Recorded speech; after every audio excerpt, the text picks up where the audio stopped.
रे ममता,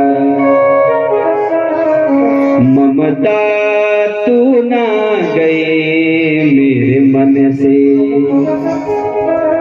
पाके केस जन्म के सारे।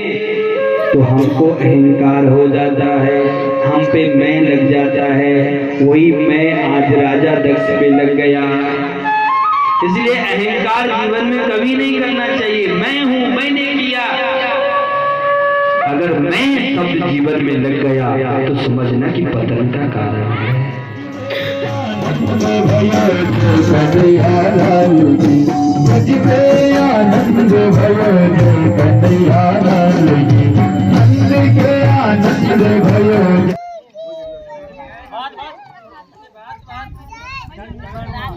साथियों, एक बार फिर से स्वागत है आप सभी का अनएक्सप्लोर्ड पहाड़ में। तो साथियों, आजकल ननिहाल आ रखा हूँ अपने मुरोगी में, और यहाँ पर मामा जी लोगों की भागवत कथा का दिव्य आयोजन चल रहा है।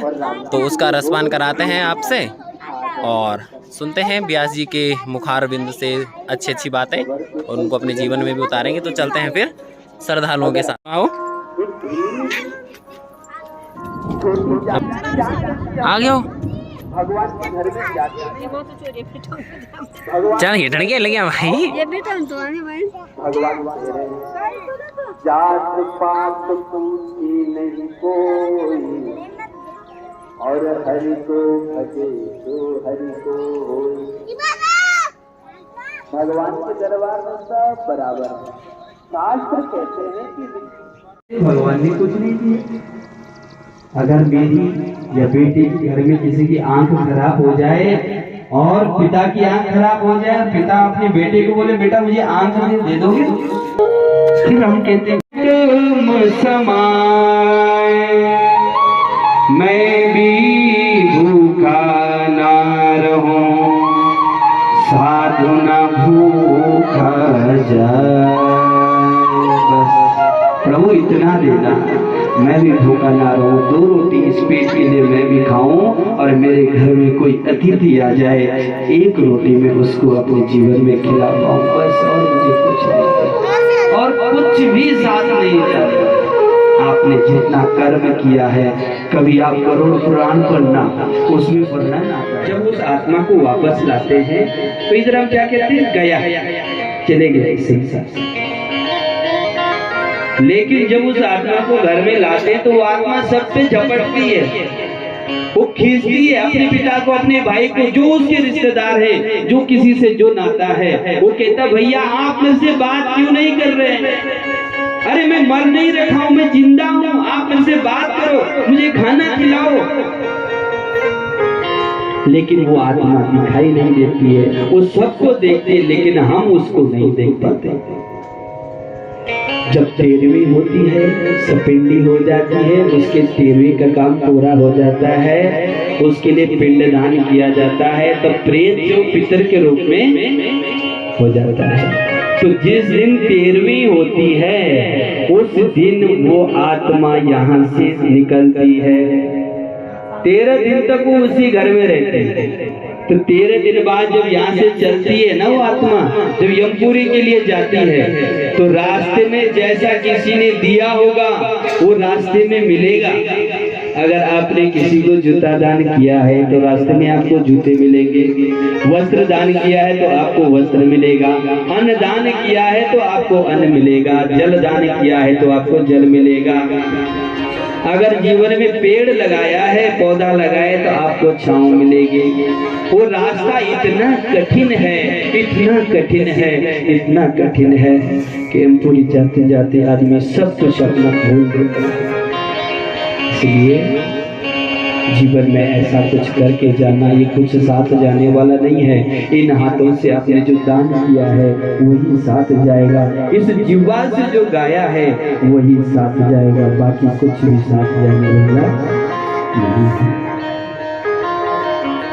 लेकिन हम लोग ये भी पता है कि हमने जाना है, लगा के आ रहे थे, जाना सबको है, पता है, लेकिन कितनी ममता है हमारे अंदर, कितना मोह है हमारे अंदर, ये भी सबको पता है कि मैं कुछ साथ लेकर के नहीं जाऊंगा, फिर भी हम उस मोह में फंसे हैं।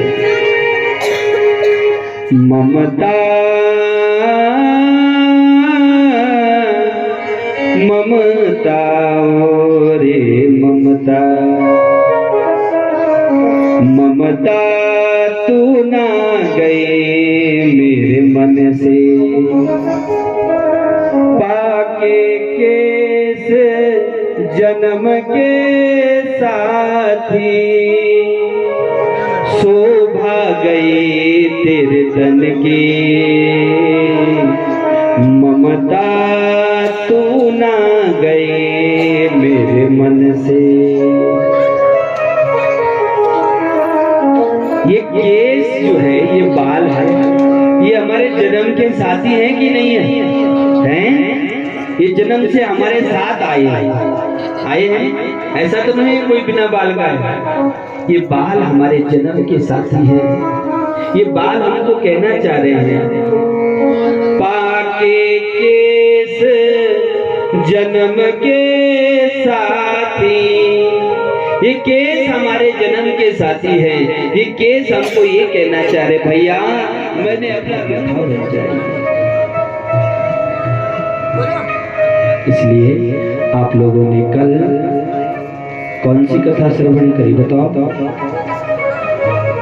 बताओ बोलो। सबसे बड़ी परेशानी ये है कि भाई भाई से सुखी नहीं है। कितना दुर्भाग्य है।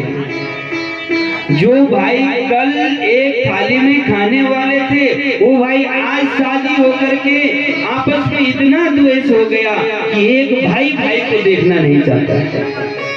क्या ये कथा है? कथा क्या सिखाती है? कथा परिवार को जोड़ना सिखाती है, तोड़ना नहीं। अरे जो भाई कल आपके साथ खेलता था, खाता था, आज उसको क्या हो गया? आपको मालूम है, जब राम ने रावण को मारा, याद रखना, जब राम ने रावण को मारा तो राम जी ने कहा, लक्ष्मण जा भैया, रावण बड़ा विद्वान है, कुछ ज्ञान लेकर के आ जा। लक्ष्मण जाकर के रावण के सर के पास खड़ा हो जाता है। रावण कुछ नहीं कहता है, वापस आ जाता है। भैया जा रखा था, कुछ बोला? बोले भैया जा तो मैं रखा था, लेकिन कुछ बोला नहीं। ध्यान देना, बहुत ध्यान सुनने वाली बात है। क्या बोला? कुछ बोला नहीं। बोले कहाँ गए थे? बोले सर के पास। अरे पागल, विद्वानों के सर के पास नहीं, पैरों के पास जाना चाहिए। राम जी ने हाथ पकड़ करके लक्ष्मण को रावण के चरणों के पास ले गया और रावण के अंदर से आवाज निकलती है। क्या निकलती है? राम जी से कहते, राम मैं हर चीज से तुझसे बड़ा था, लेकिन तू जीत गया, मैं हार गया। ये कारण क्या था? अगर कुल में देखा जाए तो मैं ब्राह्मण था, तुम क्षत्रिय थे, मेरे से छोटे थे। बल में देखा जाए तो मैंने मृत्यु को भी बंदी बना रखा था।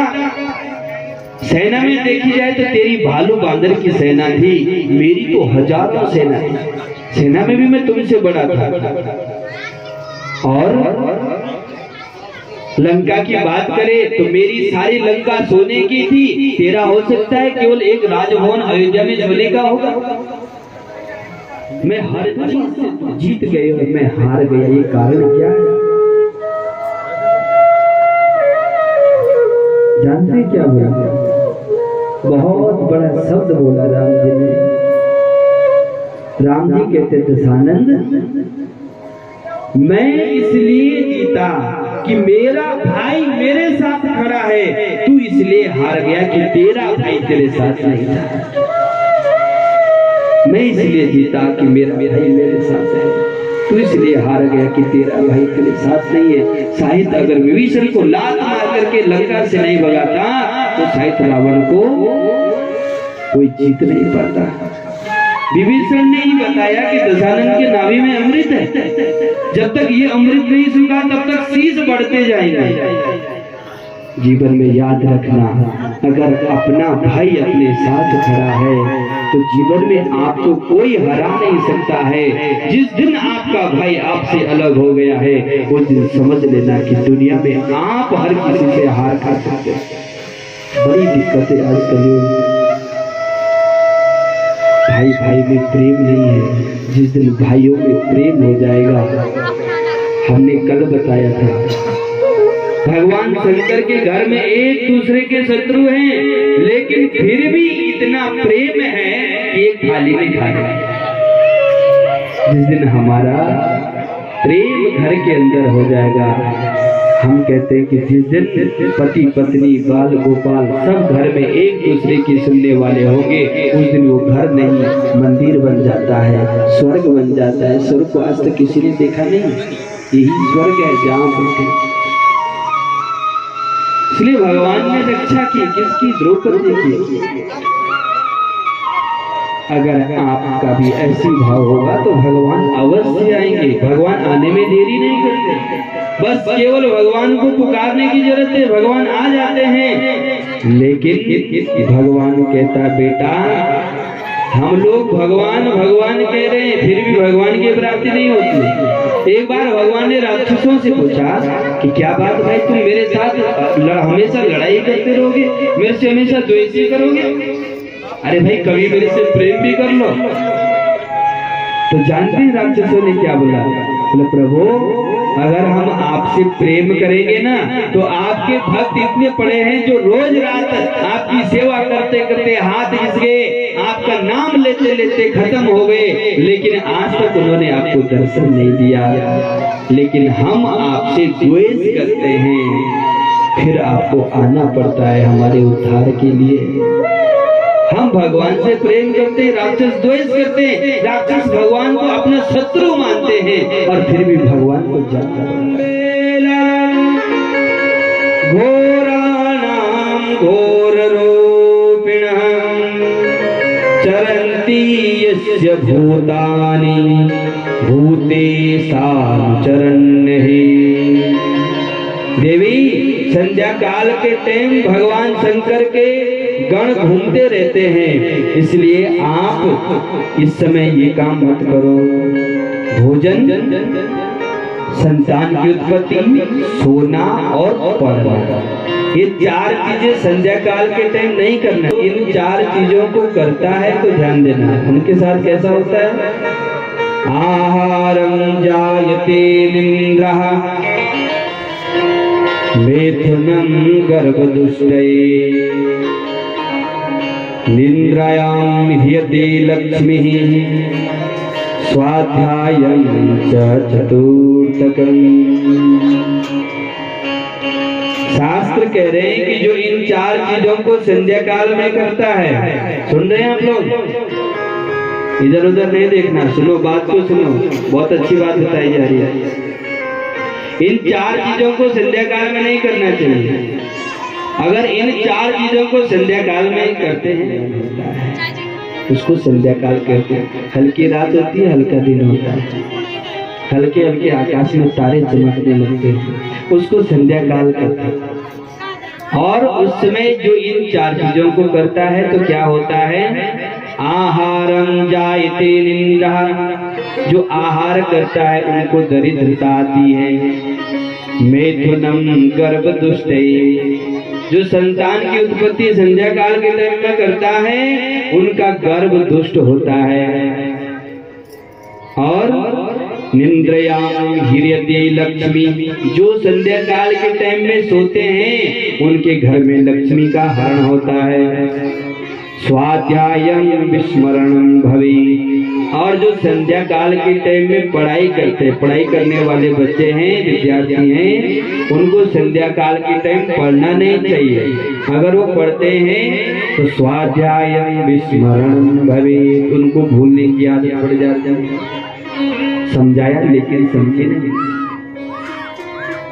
मनु जी ने, कश्यप जी ने दीदी की इच्छा पूर्ण की और कश्यप जी ने श्राप दे दिया, जाओ दीदी, तुमने मेरी बात को नहीं माना, जाओ तुम्हारे गर्भ से 2 पुत्र होंगे लेकिन बड़े दुष्ट होंगे। दीति ने अपना गर्भ 100 साल तक धारण किया है। 1 रुपए चढ़ाए, 10 रुपए चढ़ाए, 100 रुपए चढ़ाए, जैसी सामर्थ्य, लेकिन चढ़ाना चाहिए। और हम लोग हवन में करते हैं ना, स्वाहा करते हैं। क्यों करते हैं? स्वाहा क्यों बोलते हैं? मालूम है? बताओ। हम हवन में स्वाहा क्यों बोलते हैं? हवन में स्वाहा इसलिए कहते हैं कि अग्नि देव की पत्नी का नाम क्या है? स्वाहा है। तर्पण देते, कहते हैं तस्मे सुधा, तस्मे सुधा, तस्मे सुधा। पितरों की पत्नी का नाम क्या है? स्वधा। इसलिए बिना पत्नी के यज्ञ सुलभ नहीं होता है, इसलिए हवन में स्वाहा कहते हैं, तर्पण देते हुए तस्मे सुधा कहते हैं, और यज्ञ में दक्षिणा चढ़ाते हैं। तो इस प्रकार से लक्ष्मी का विवाह यज्ञ नारायण के साथ, दक्षिणा का विवाह यज्ञ नारायण के साथ होता है। और सबसे छोटी जो पुत्री थी उसका नाम था प्रसूति। प्रसूति का विवाह राजा दक्ष के साथ होता है। राजा दक्ष के यहाँ 16 कन्याएं हुई,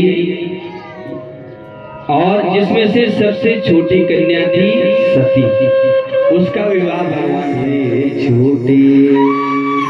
जब हमारे पास कोई बड़ा पद मिलता है, धन ज्यादा आ जाता है, गांव क्षेत्र में लोग हमारा सम्मान करने लगते हैं, तो हमको अहंकार हो जाता है, हम पे मैं लग जाता है। वही मैं आज राजा दक्ष पे लग गया। इसलिए अहंकार जीवन में कभी नहीं करना चाहिए। मैं हूं, मैंने किया। अगर मैं शब्द जीवन में लग गया तो समझना कि पतन का कारण है। आज राजा दक्ष देवताओं के नायक बन गए। बहुत बड़ी सभा लगाई, बहुत बड़ा यज्ञ चल रहा था। 33 कोटि देवी देवताओं को उस यज्ञ में आमंत्रित किया गया। सबके लिए आसन लगे हुए हैं। अब जैसे राजा दक्ष आए तो भाई कोई बड़ा आदमी आता है तो सब उसके स्वागत के लिए खड़े हो जाते होते ना, तो उसके सम्मान के लिए सब लोग खड़े हो गए, 33 कोटि देवी देवता। लेकिन 3 लोग खड़े नहीं हुए। कौन कौन? ब्रह्मा, विष्णु और भगवान शंकर। जब ये 3 खड़े नहीं हुए तो राजा दक्ष ने देखा नारायण को भी हमारे दादाजी हैं, खड़े नहीं उठे तो बड़े हैं। ब्रह्मा जी को देखा तो कहने लगे ये हमारे पिता हैं, कोई बात नहीं। लेकिन जब शंकर को बैठा हुआ देखा तो आग बबूला हो गया। कहने लगे अरे देखो, मेरा दामाद होकर के भी अपने ससुर का अपमान कर रहा है, अपना अपमान समझ लिया। लेकिन धन्य है मेरे भोलेनाथ, मेरा भोलेनाथ अपमान के लिए नहीं बैठा था। भगवान शंकर जब बैठे थे तो भगवान शंकर रोज रात राम की समाधि हृदय में लगी है, क्योंकि राम भोले के परम इष्ट हैं। हृदय विराजत अवध बिहारी, हृदय विराजत अवध बिहारी, मंगल भवन मंगल हारी, मंगल भवन मंगल हारी, मंगल भवन मंगल हारी, प्रभु सुदशरथ अजीर बिहारी, प्रभु सुदशरथ अजीर बिहारी। समाधि में बैठे थे। भोलेनाथ जब भी बैठते हैं तो मन में राम का चिंतन करते हैं, लेकिन राजा दक्ष ने अपना अपमान समझ। हमारे बीच में माननीय विधायक जी आए हैं, श्री संजय डोभाल जी, यमुनोत्री विधायक, आपका बहुत बहुत हार्दिक स्वागत, अभिनंदन समस्त जजमान परिवार की तरफ से। समस्त ग्रामवासी मुरोगे की तरफ से, समस्त ब्राह्मण मंडली की तरफ से, समस्त भक्तों की तरफ से आपका बहुत बहुत हार्दिक स्वागत, अभिनंदन। विधायक जी के लिए जोरदार ताली से स्वागत करें सभी लोग। आपका बहुत बहुत स्वागत, अभिनंदन।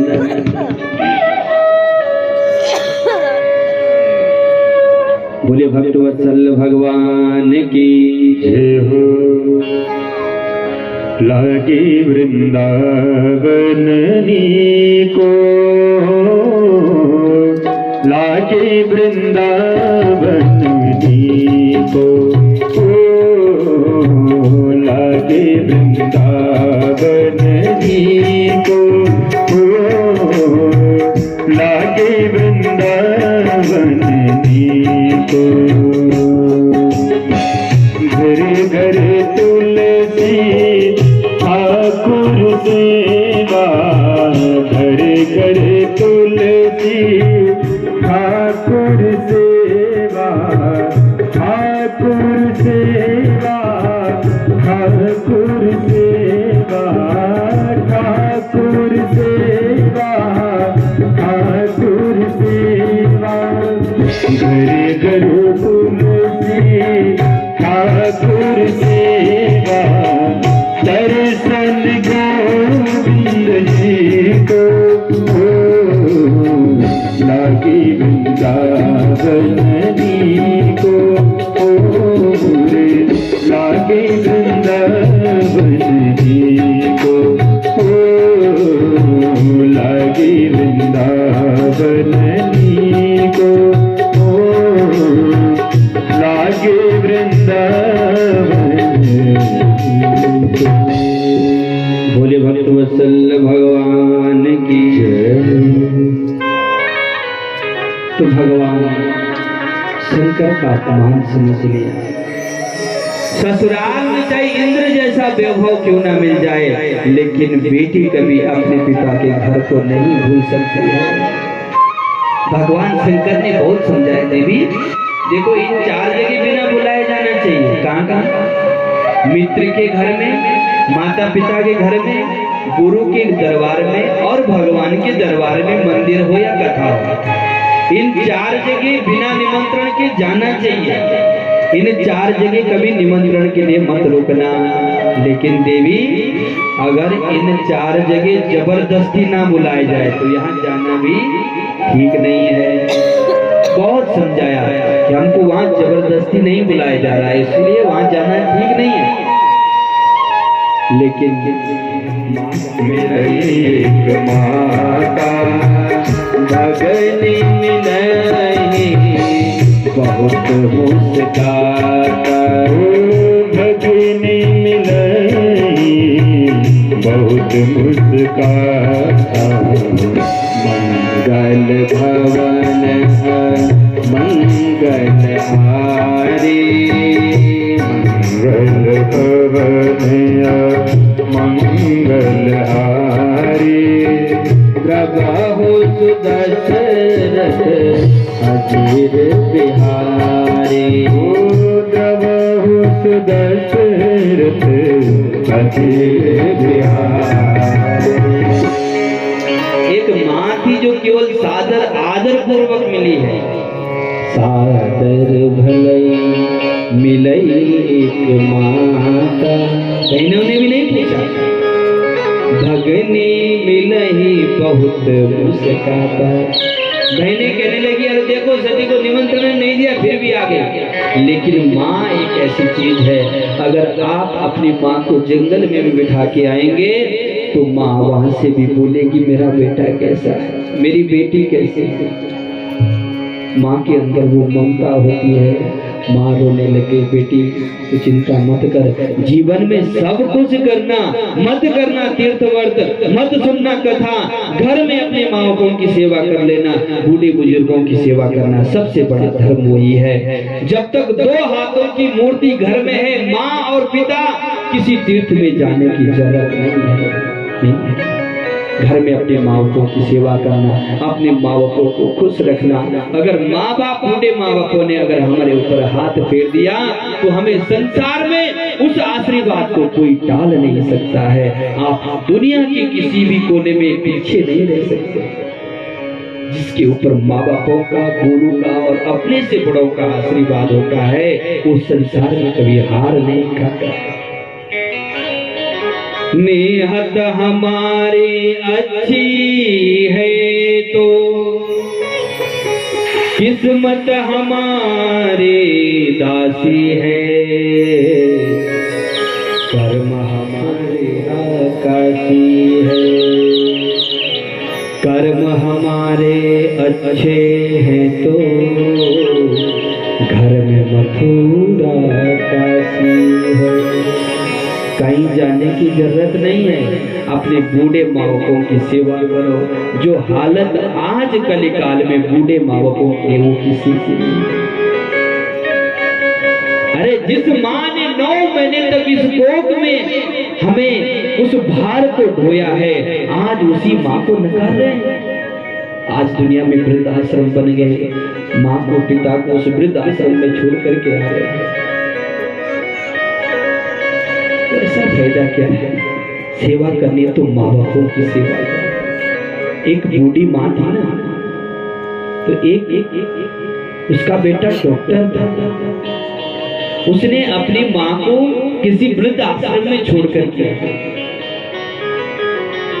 जब अंतिम समय आया, डॉक्टरों ने फोन किया, आश्रम वालों ने फोन किया कि आपकी माँ का अंतिम समय है, बहुत ज्यादा बीमार है। तो जब बेटा माँ के पास गया, माँ क्या हो गया है? तो माँ ने अंतिम श्वास में भी यही कहा था, बेटा तू ठीक तो है ना? तेरे बाल गोपाल सब ठीक है? किसी प्रकार की कोई कमी तो नहीं है? बेटा तुझे भगवान ने सब चीज दिया है। बेटा इस आश्रम में बहुत ज्यादा गर्मी है, तेरे को भगवान ने बहुत पैसा दिया है, अगर हो सके तो इस आश्रम में 2-4 पंखे लगा देना। कल के दिन तुझे तेरे बेटे भी अगर इस वृद्ध आश्रम में छोड़ने के लिए आएंगे, बेटा मैंने तुझे गर्मी सहन कर ली, लेकिन तू इस गर्मी को सहन नहीं कर पाएगा। तेरा ऐसा शरीर है कि तू इस गर्मी को सहन नहीं कर पाएगा। रो पड़ा, बेटा रोने लग गया। माँ बापों का दुख तब याद आता है जब अपना बेटा जीवन में होता है। वो माँ कह दे, बेटा कल के दिन तेरा बेटा भी तुझे ऐसी इस वृद्ध आश्रम में लाएगा। मैंने तो अपना जीवन काट लिया है, लेकिन तेरा इतना कोमल शरीर है, तेरे को हमने आज तक किसी चीज की कमी नहीं दी। बेटा तू इस गर्मी को सहन नहीं कर पाएगा, तू पंखे जरूर लगा देना। आज भी बेटे के लिए सोचा, इसलिए जीवन में हाथ जोड़ करके प्रार्थना करते हैं कि अपने माँ बापों की सेवा करना, उससे बढ़कर के संसार में कोई कथा नहीं है। मत सुनना कथा, मत करना दान, मत जाना कथा में, लेकिन अपने माँ बापों को, बूढ़े माता पिता को खुश रखना। जब कहीं से आते हैं तो उन माँ बापों को प्रेम से पुकार देना। और कभी भी जब इन 4 जगह जाओगे तो कभी खाली हाथ मत जाना। माता पिता के दरबार में, माता पिता के पास जाते ज्यादा पैसा नहीं चाहिए, एक ही टॉफी लेके जाना अपनी माँ के लिए, अपने पिता के लिए, तो उस टॉफी से भी प्रसन्न हो जाएगा। इसलिए माँ बाप की सेवा करना आज कल काल में जो हालत बूढ़े माँ बापों की वो किसी की नहीं है। इसलिए आज माँ ने हृदय से लगाया, बेटी तूने ठीक किया, तू आ गई है। माँ को हृदय से लगाया, सती मैया अंदर नहीं गई, सीधे जो है सती मैया राजभवन के अंदर गई जहाँ यज्ञ हो रहा था।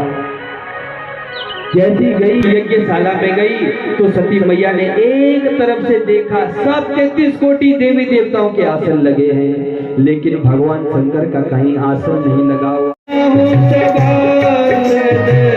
सकल मुनिंदा कहीं सुन देने शंकर निंदा, कहीं सुन मुनि शंकर निंदा।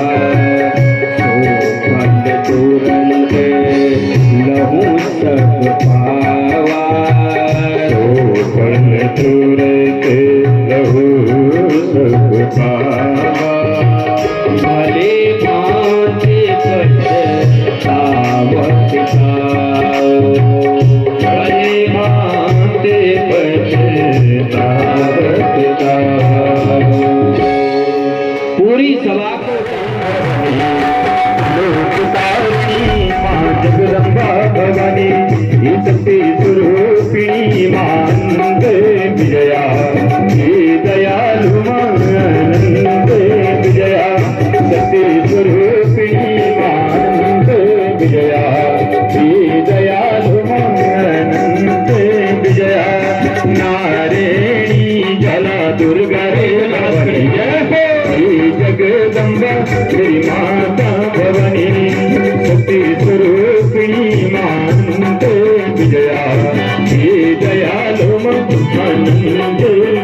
बोले सती मैया की, शंकर भगवान की जय हो।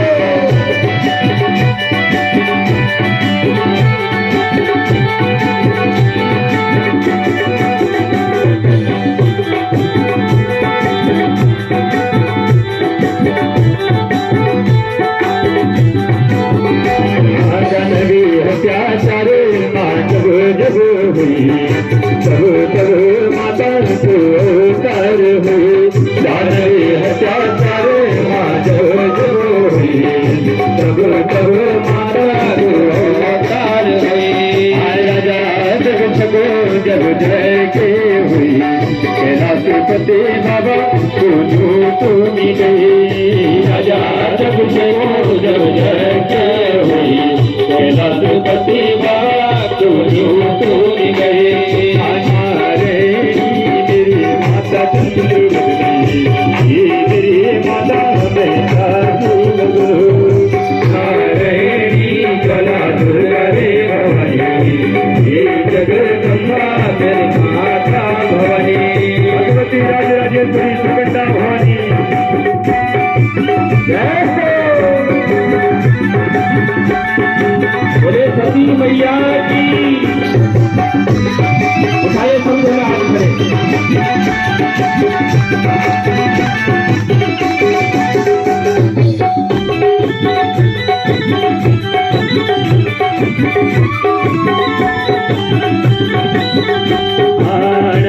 यदि माता सती बने चले पूछी, स्वामी जी को मारे अपमान समझे।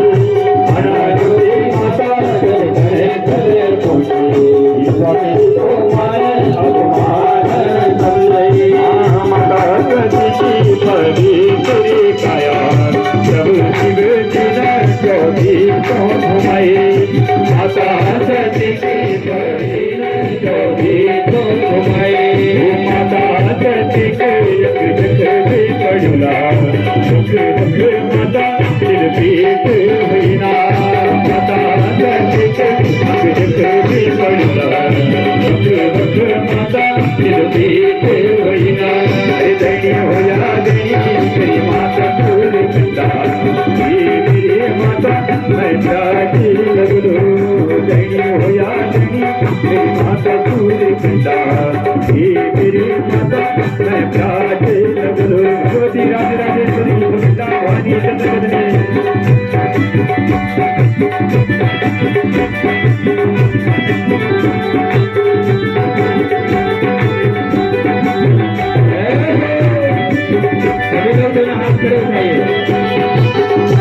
बोले सती मैया की,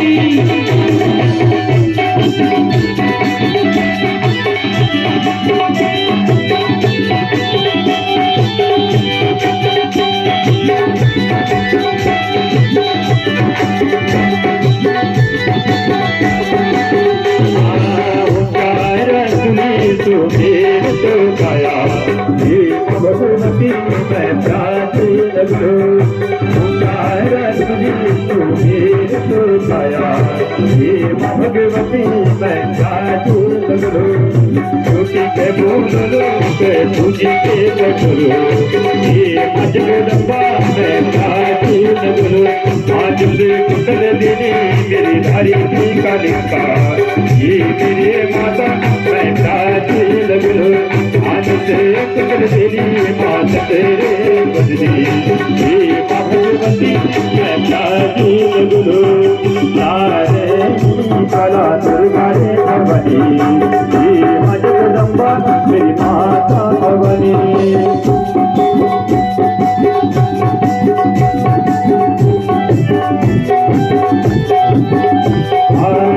भुजामणि माता शेर की सवारी, शेर की सवारी माता शेर की सवारी। भुजामणि माता शेर की सवारी, शेर की सवारी माता शेर की सवारी। जय हो माता दुर्गा भवानी, हाथ जोड़ी पूजा करेगा। जय हो माता दुर्गा भवानी, हाथ जोड़ी पूजा करेगा। नौरत मंडाल तेरा नौरत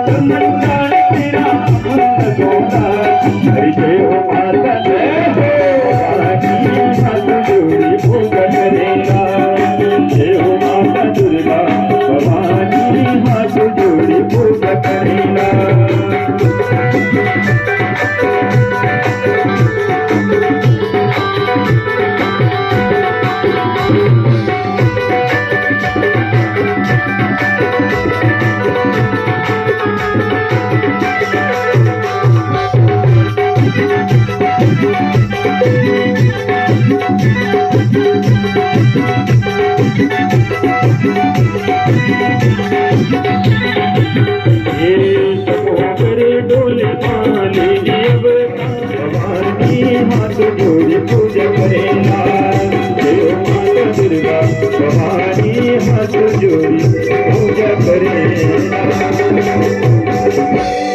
बोले सती मैया की जय रघुपति नाथ की जय अयोध्या धाम के जय रघुपति नाथ की जय अयोध्या धाम की अवध में आनंद। आइए दोनों हाथ।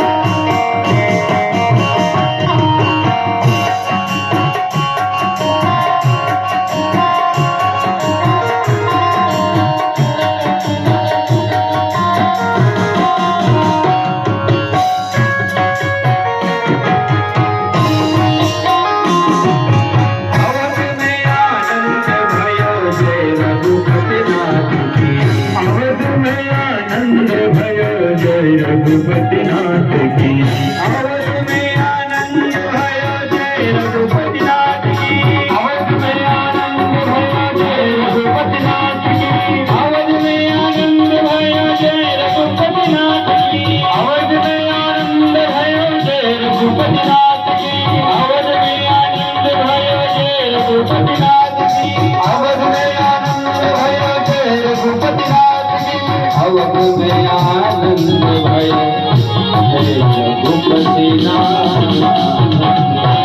बोलिए अयोध्या धाम की राजा रामचंद्र भगवान की। इस प्रकार से भगवान राजा सत्यात्मकं त्वं शरणं प्रपन्नः। बड़ी सुंदर स्तुति की है, गर्व स्तुति गाई, देवता लोग वहां से चले गए। आज मानो ऐसा लग रहा है काल भी सुंदर लग रहा है। अत काल गुणोपेत काल परम शोभना। काल भी आज इतना सुंदर लग रहा है कि मानो कंस का काल कारागार में आया है। अतः काल गुणोपेत काल परम शोभना। भगवान माँ के सामने प्रकट हो गए, चतुर्भुज रूप में भगवान प्रकट हो गए। वसुदेव और देवकी कहते प्रभु हमने तो आपको पुत्र के रूप में मांगा था, लेकिन आप पिता बनकर के आए। सारा वृतांत बता दिया। माँ तुम चिंता मत करो, मैं अभी छोटा बालक हो जाऊंगा। अगर आपको ज्यादा डर लग रहा है तो मेरे को यहाँ से गोकुल छोड़ करके आना। वहाँ नंद भवन में जो है एक कन्या का जन्म हुआ है, उसको लेकर के आना। मुझे वहाँ यमुना महारानी भगवान के चरण छूना चाहता है। यमुना मैया कहती है प्रभु तब तक नहीं जाने दूंगी जब तक आपके चरण स्पर्श नहीं किए। वसुदेव जी महाराज के वहां तक पानी आ गया, यमुना जी मंद मंद वर्षा होने लग गई। जैसे यमुना जी ने भगवान के चरण छुए, यमुना जी घटने लग गई। नंद भवन से उस बालिका को लाया। जैसे कारागार के अंदर गए वैसे बेड़ियां लग गई, कारागार बंद हो गया। कारागार में सब उठने लगे। वो कन्या जोर जोर से रोने लगी। भक्तवत्सल भगवान की नंद के आनंद भयो जय कन्हैया लाल की। नंद के आनंद भयो जय कन्हैया लाल की। नंद के आनंद भयो जय कन्हैया लाल की। नंद के आनंद भयो जय कन्हैया लाल की। जय कन्हैया लाल की, जय यशोदा लाल की। जय कन्हैया लाल की, जय यशोदा लाल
कन्हैया लाल की ब्रज में आनंद भयो जय कन्हैया लाल की नंद के आनंद भयो जय कन्हैया लाल की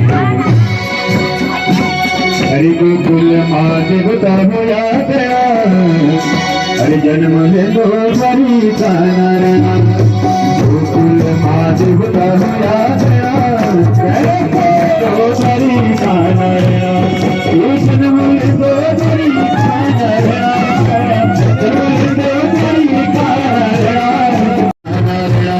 हरि गोकुल माधव तब यात्रा जन्म ले दो बड़ी कानरा जन्म ले दो बड़ी कानरा जन्म ले दो बड़ी कानरा जन्म ले दो बड़ी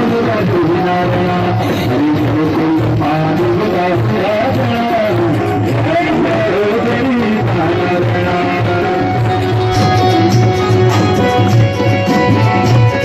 हरि गोकुल माधव तब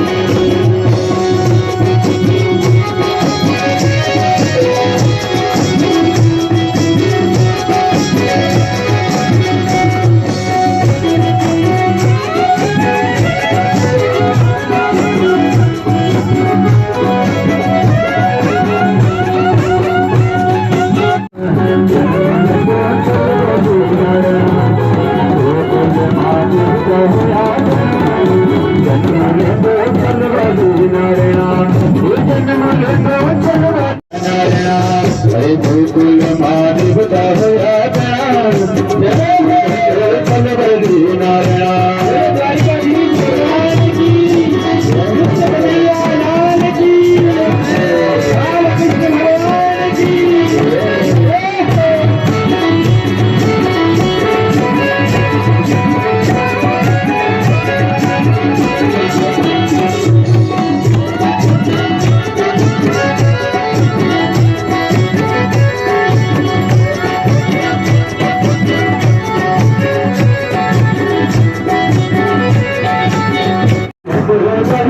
जय गोकुल बलि हरे गोकुल माधव तब यात्रा जन्म ले दो बड़ी कानरा गोकुल माधव तब यात्रा जन्म ले दो बड़ी कानरा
भजन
तेरी आशीष बरमाई तेरी रसों कोई प्यारी बंसी बजाई तेरी रसों कोई प्यारी बंसी बजाई जरा मुरली की तान सुनेगा जरा मुरली की तान सुनेगा गाना कृष्णा मुरली बजा गवाए मोहना मुरली बजा गवाए गाना मुरली बजा गवाए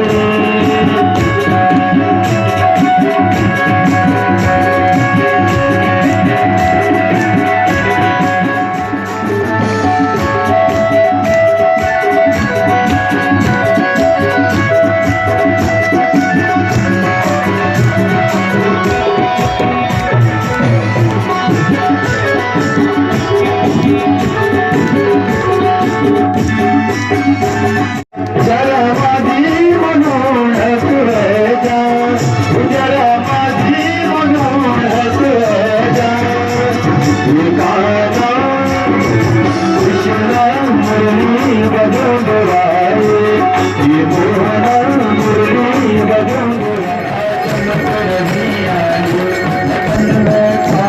वन मारे रमन सिंह कस्तूरी चंद्र सिंह ललित जब श्यामा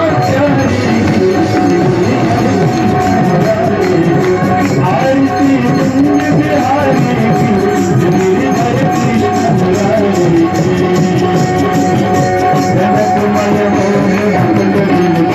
देवता दर्शन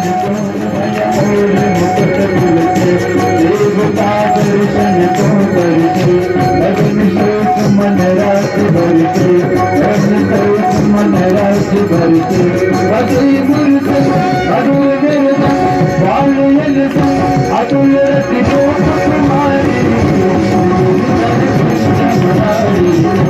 आरती बिहारी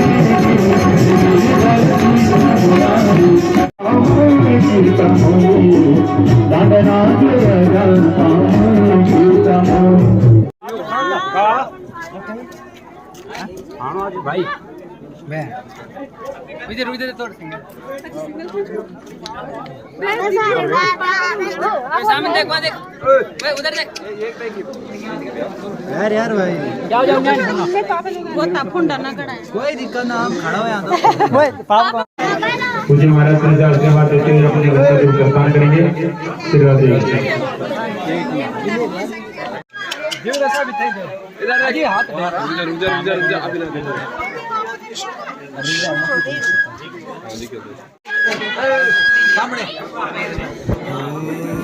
तो भागवत कथा का रश्मान आप सभी ने तो कर ही लिया है। अब चलते हैं पहाड़ की जो प्रथा है लंगर में खाना इत्यादि, तो चलो इसकी झलकें दिखाते हैं, फिर वीडियो भी समाप्त करते हैं।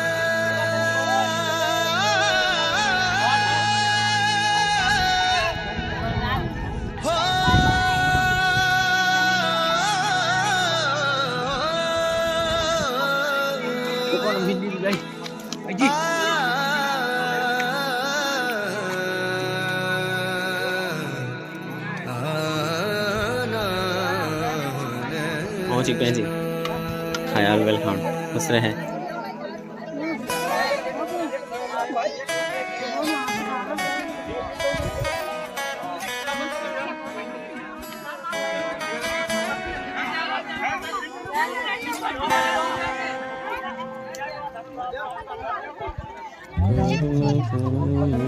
प्यारी जन्मभूमि मेरो पहाड़। साथियों ऐसे थे कुछ व्यास जी के मुखारविंद से उनके शानदार प्रवचन, और उनकी मीठी वाणी से आप सभी ने प्रवचन तो सुने होंगे। और इस यज्ञ के उपलक्ष्य में मेरी दो बहनों की शादी भी थी, तो उन दोनों को नव दाम्पत्य जीवन की लख लख बधाइयाँ, बहुत सारी शुभकामनाएं। प्रभु महादेव उनके वैवाहिक जीवन में बहुत सारी खुशियाँ दे, ऐसी हम प्रभु से प्रार्थना करते हैं। तो साथियों मिलते हैं आपको नई वीडियो में नए ब्लॉग के साथ। तब तक के लिए अपना ध्यान रखिएगा, अपने परिवार का ध्यान रखना दोस्तों। खुश रहिए और खुशियाँ बांटते रहिए। I love you all my friend. जय हिंद और जय देवभूमि उत्तराखंड।